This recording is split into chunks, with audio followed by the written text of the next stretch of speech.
This year, the trees in Arkansas have been probably more colorful than we've seen them in a number of years.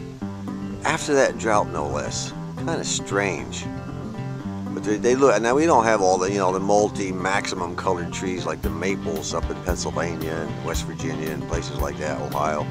Down here it's mostly oaks.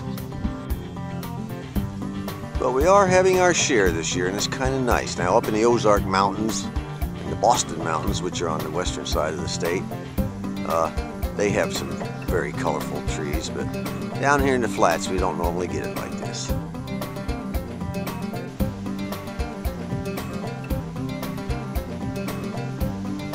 This is kind of nice. Mostly yellows and oranges, but we'll take it. We'll take any kind of colors we can get.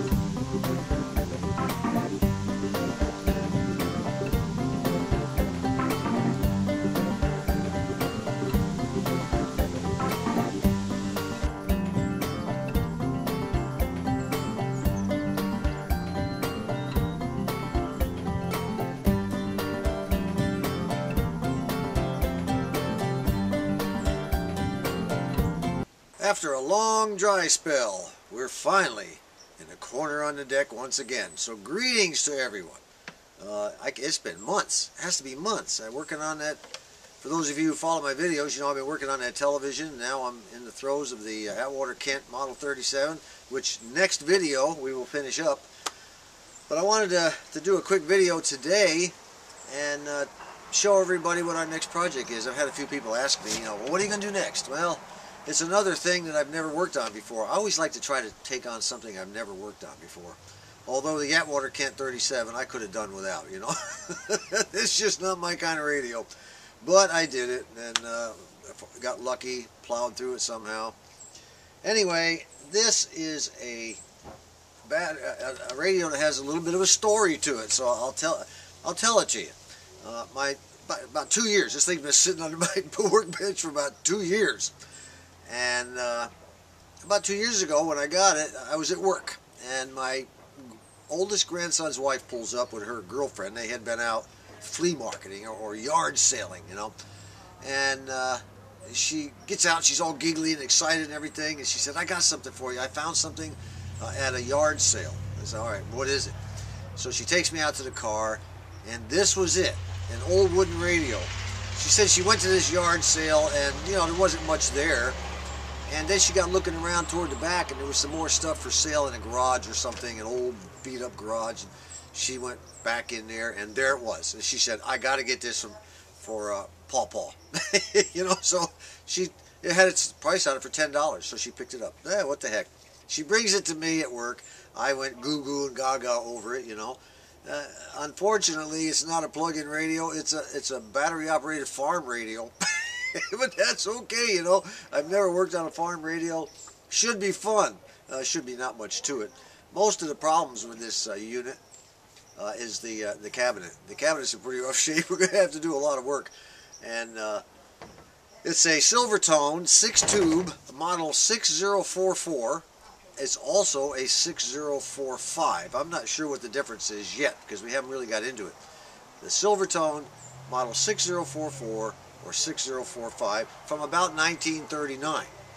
And I've already taken a lot of it apart, and I have made a decision concerning this radio. In addition to getting it all halfway decent looking and putting new veneer on, the side over here is really in rough shape. I'll get the camera closer because I know the angle of the sun right now is making it difficult to make out details, but we'll get the camera a little bit closer. And I'm going to build a power supply for it. And I know there's some of you out there that would like to know how to build a power supply, maybe for an old farm radio that you might have. So all I got to do is plug it in. Because when I'm done with this, I'm going to be giving it back to the wife of my oldest grandson. I'm going to give it to them to put in their house. And, they'll just be able to plug it in. I don't want to put a bunch of batteries in this thing and have to worry about buying batteries all the time and all that crap, And we're going to build that power supply. Well, I'll tell you what, rather than try to show you from this distance and this lighting, let's get that camera off that tripod. well, I had to turn the table all the way around and get it into the sunlight where you could see it. It's got some really nice decorative design on it. You know, look at how thick these speaker trim supports are. Unbelievable. They're really thick, really wide, and it's got some nice scroll. You know, fluted kind of stuff. I guess that's what you would call it on each side. And these you've got a dial. Will be here, which is this one here.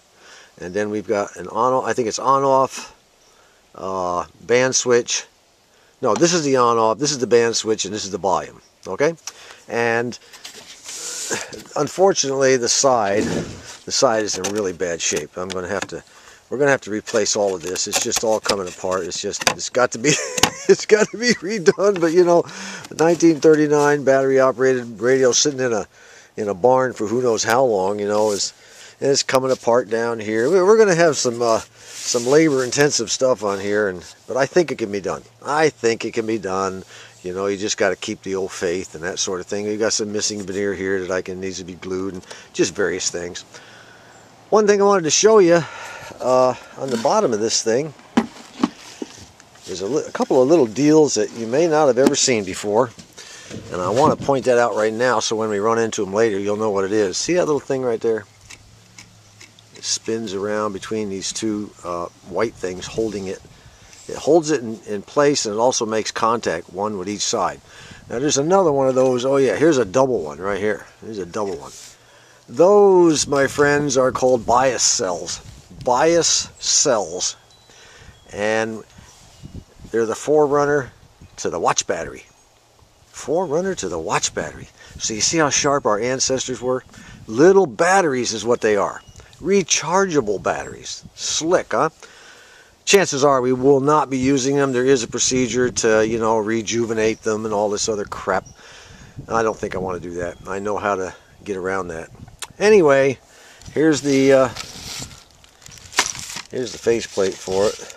Let me get this thing up here like so. The faceplate will sit like this. Kind of a nice looking little deal. A little faded out a little bit, and it'll sit up here like that. You'll notice a gold and a red. That's how you could tell if this radio was turned on. See that big square there over the top of where it says Silvertone, that big hole? Well, this thing here, it goes back and forth like so with the on-off switch. It's kind of messed up right now. It needs to be lubricated. But when it's red, through that hole right there where my thumb is, the radio's on. And when it's in gold, the radio's off. Cool, huh? Alright, let's take a look at the power supply stuff. In order to build the power supply, we're going to be using these two transformers. Each of them have 120 volt primaries and 12.6 volts secondaries. And we're going to hook them up with all the other stuff that's inside this box right here. We're going to hook everything up. And then we're going to put it all inside this box with a couple of connectors on the outside. And we're going to seal that baby up. And then we're going to set it inside next to this chassis, and there will be an electrical cord coming out, and it'll plug into the wall. So that's about it for this video. I don't want to make it too long. I just want you to know what's coming up in the future. And let me show you the back of this thing before we call it quits. Well, that's what the inside looks like. Got a bunch of cobwebs down in there. Like I said, it's been sitting under my workbench for 2 years. And there's the label for it. A couple of B batteries and an A battery. Our power supply will put out 1.5 volts, and it'll also put out 90 volts, which is what this radio will require. And that's about it. This is our biggest problem. And after I finish the Atwater Kent, I'm going to take it maybe a week, maybe 2 off, depending how strong my withdrawal pains get.